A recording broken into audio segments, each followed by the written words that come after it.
呼吸道聯檢檢測卡異常情況原因。使用產品之前，建議先仔細閱讀說明書，進行規範操作。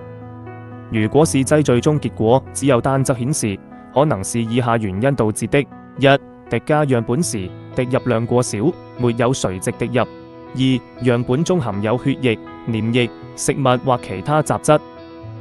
三、滴加樣本後，隨即拿起檢測卡查看，移動了檢測卡；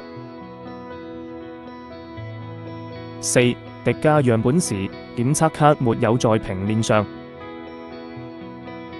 會導致樣本液只流向低處。